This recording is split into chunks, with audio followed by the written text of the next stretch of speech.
हिंद महासागर में भारत के कोबाल्ट की खोज पर भड़का श्रीलंका। आईएसए में की मोदी सरकार की शिकायत। भारत और श्रीलंका के बीच एक नया समुद्री विवाद पनपता दिखाई दे रहा है।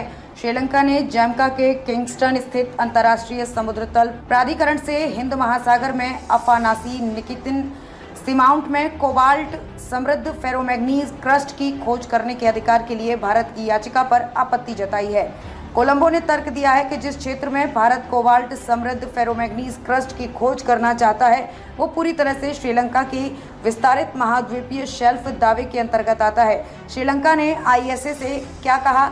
श्रीलंका की सरकार ने आईएसए से आग्रह किया है कि वो अफानासी निकितिन सीमाउंट में अन्वेषण अधिकारों के लिए भारत की याचिका को तब तक स्वीकार न करें जब तक कि महाद्वीपीय शेल्फ की सीमाओं पर संयुक्त राष्ट्र आयोग UNCLCS उसके महाद्वीपीय शेल्फ दावे पर निर्णय नहीं ले लेता।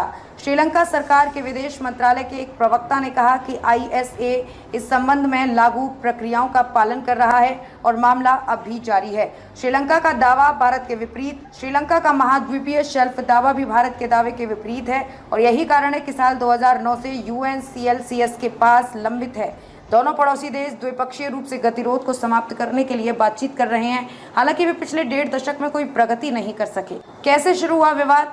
कोबाल्ट समृद्ध क्रस्ट की खोज पर नया विवाद तब शुरू हुआ जब भारत में हाल ही में हुए संसदीय चुनावों में सत्तारूढ़ भारतीय जनता पार्टी ने कच्चा दीवू द्वीप पर विवाद को फिर से हवा देने की कोशिश की और कांग्रेस और द्रविड़ मुनेत्र कड़गम व तमिलनाडु के मछुआरों के हितों की बलि देकर इसे श्रीलंका को सौंपने का आरोप लगाया। भारत ने माही थी कोबाल्ट उत्खनन की इजाजत। भारत सरकार के पृथ्वी विज्ञान मंत्रालय के एक स्वायत्त संस्थान पृथ्वी प्रणाली विज्ञान संगठन ESSO ने 18 जनवरी 2024 को ISA के महासचिव को एक आवेदन प्रस्तुत किया जिसमें मध्य हिंद महासागर में अफानासी निकितिन सीमाउंट में कोबाल्ट समृद्ध फेरोमैग्नीज की खोज के लिए 15 वर्षीय कार्य योजना के लिए अनुमोदन मांगा गया। नई दिल्ली ने हिंद महासागर क्षेत्र में चीनी पीपुल्स लिबरेशन आर्मी के अनुसंधान जहाज़ों के बढ़ते हमलों के मद्देनजर अफानासी निकितिन सीमाउंट में कोबाल्ट समृद्ध क्रस्ट की खोज करने के अधिकार की मांग करते हुए आईएसए का रुख किया। अफानासी निकितिन सीमाउंट क्या है?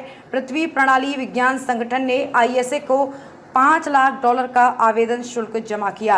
आईएसए एक स्वायत्त अंतर्राष्ट्रीय संगठन है जिसे 1982 के संयुक्त राष्ट्र समुद्री कानून सम्मेलन के तहत अंतर्राष्ट्रीय समुद्री तल में खनिज भंडार की खोज को अधिकृत और नियंत्रित करने के लिए स्थापित किया गया था।